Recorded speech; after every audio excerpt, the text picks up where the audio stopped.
Welcome to the deep dive. Today we're getting into a really interesting story. Mm-hmm.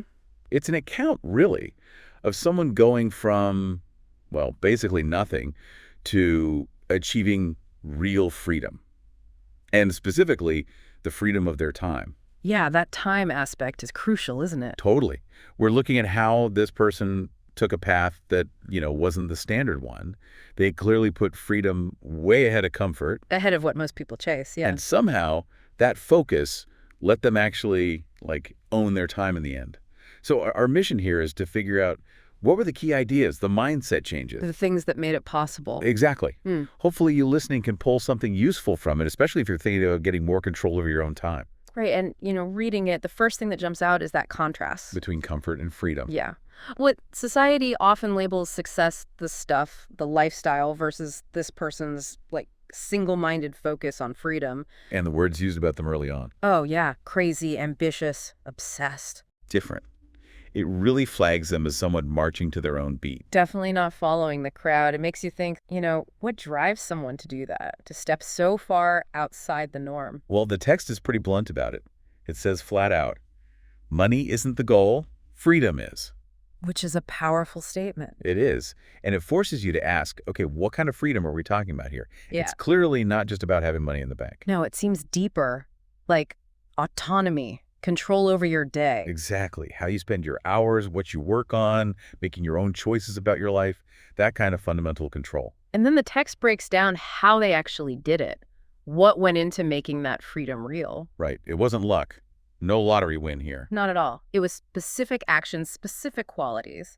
Things like sheer belief, having a really clear vision. Yeah, knowing exactly what that freedom would look like for them. And then just relentless work. That line, studying while others slept, building while others partied. Oof.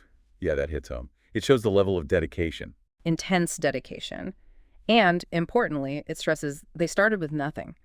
Didn't have money, connections, or a backup plan. Which makes the commitment even more stark, doesn't it?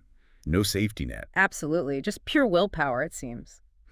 What do you think about that kind of singular focus? Does it require that level of intensity? It seems like it did in this case. Yeah. I mean, the text mentions sacrifice and lonely nights.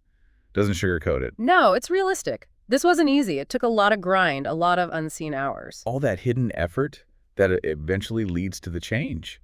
And that change itself is fascinating. The shift away from just trading time for money? Yeah.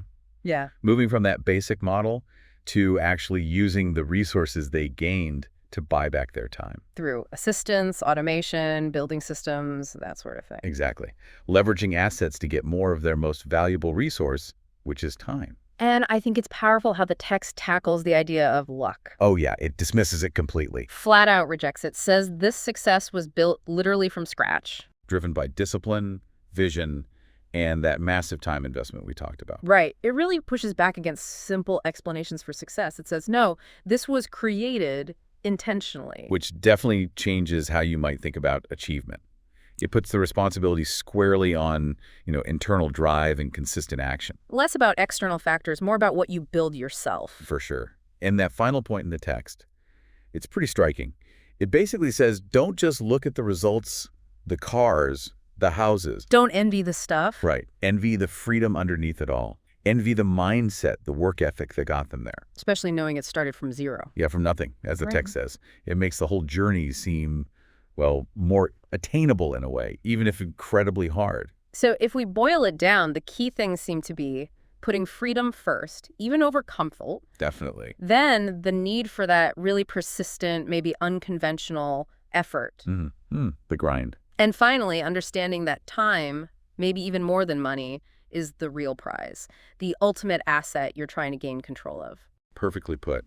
So, with all that in mind, here's something for you, the listener, to think about. Based on these ideas, prioritizing freedom, focused effort, valuing time, what's one small thing, maybe even a tiny shift, you can make today? Like right now. Yeah, to start putting a bit more priority on your own freedom, even before you have loads of money or anything. It's not about a giant leap. Just that first step. Exactly. Just something to mull over. Thanks for joining us for this deep dive.